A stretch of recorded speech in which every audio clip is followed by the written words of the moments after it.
In 2025, Unit 42 responded to more than 750 major cyber incidents.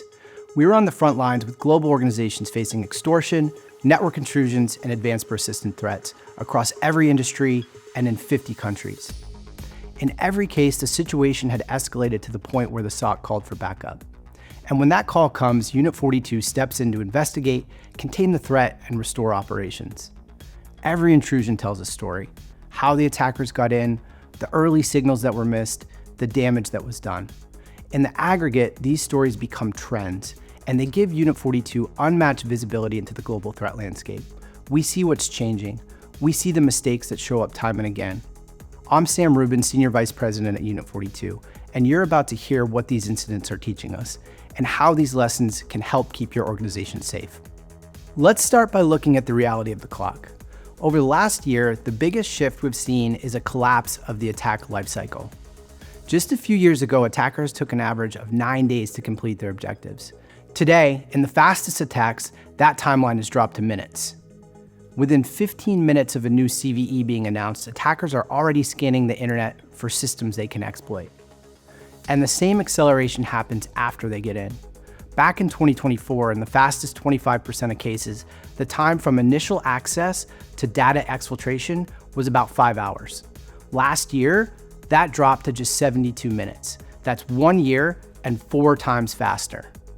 Now, one of the main drivers of this speed is AI. Unit 42 is increasingly seeing evidence of AI being used in attacks, and it's already having a material impact. In one recent case, attackers used an AI-driven voice deepfake to social engineer the help desk. Once they got inside, they moved from access to exfiltration in under 40 seconds, stealing millions of customer records.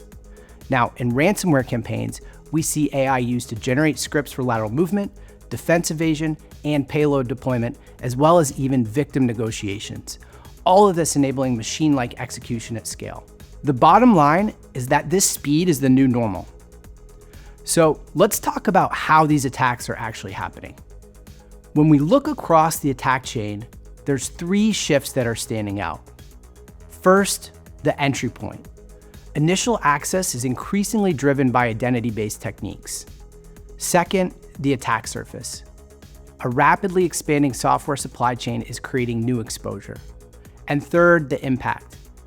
Making money remains the goal, but attackers are shifting away from encryption towards data theft and this deliberate business disruption. Together, these shifts, how the attackers get in, where they attack, and how they drive impact, it defines the threat landscape. So what we're gonna do is take a closer look at each of these 3 and what they mean for you. Security teams always wanna know, how are the attackers getting in? As organizations adopt SaaS and cloud, our traditional network perimeter disappears. Today, identity has become the practical perimeter. This means attackers often don't need a sophisticated exploit chain, they're simply logging in. Our data shows 65% of initial access is now identity-driven. In one campaign attributed to an Iranian threat group we track as Screening Serpents, a resume loaded with malware led to credential theft and persistent access. The key point here isn't the malware, it's the weaponization of identity. Once those identities are compromised, everything for the attacker becomes easier. That's why attackers are bypassing patch systems and they're targeting our users and their trusted access. The key takeaway here is that a stolen credential or an overprivileged account can create the same exposure as an unpatched internet-facing system. Let's move to the attack surface. Across the board, software supply chain risk is growing fast. In Unit 42 incident response cases last year, 22% of initial access came from software vulnerabilities. That was tied with phishing for the #1 cause. But the bigger shift here is the expansion of the supply chain itself. Over the past few years, attacks involving third-party SaaS apps have surged 3.8 times, from 6% back in 2022 to 23% of the attacks that we saw in the last year. Supply chain attacks have moved beyond vulnerable code. Today's supply chain is a web of integrations, plugins, APIs, and management planes, and we're seeing this parallel triage failure mode, where there's an upstream compromise that forces hundreds of organizations downstream to scramble all at the same time and ask, are we affected? Attackers target the trusted connections you depend on. In SaaS, that's OAuth tokens and API keys. authorized app interfaces that are being abused by the attackers and used for lateral movement and data exfiltration. In one recent Unit 42 case involving an app that integrates with Salesforce, attackers used valid OAuth tokens from a compromised integration to access and steal customer data. After the incident, that same organization discovered nearly 100 additional integrations, many that were dormant, unmonitored, or owned by former employees. This risk is larger than many organizations realize, and it's become the preferred target for attackers. Let's talk about impact. Even with many nation-state actors, the most common motivation is still money. What's changing is how attackers generate leverage. For years, encryption was the primary tool for extortion, but that's shifting.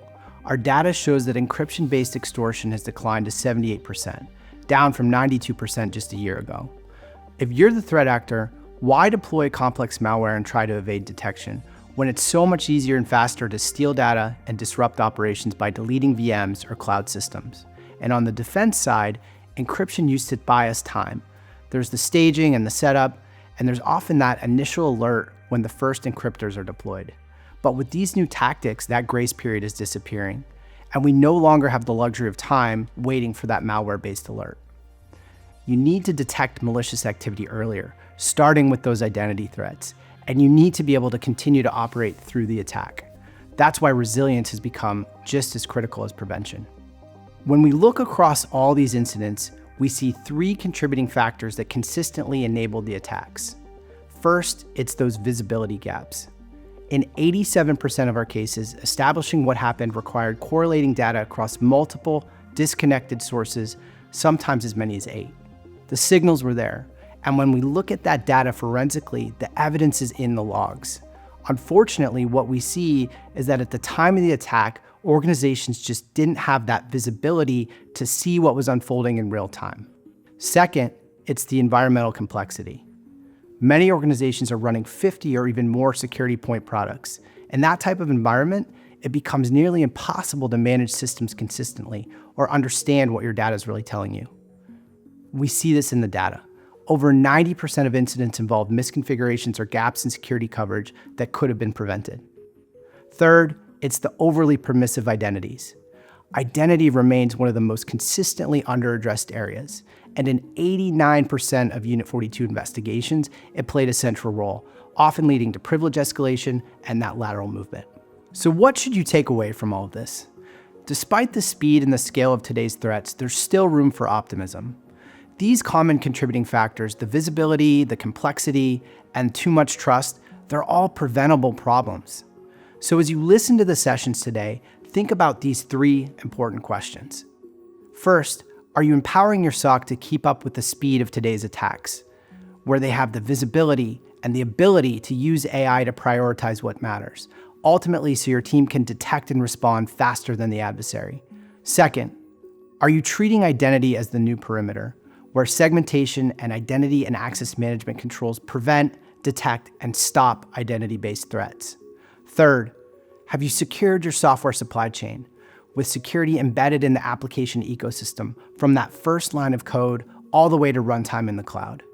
Do these three things and you move from reactive defense to proactive resilience. Unit 42 is on the front lines every day, turning what we learn into insight that helps organizations stop attacks before they become breaches. Take advantage of the 2026 Unit 42 Global Incident Response Report. Remember, Unit 42 is on your side.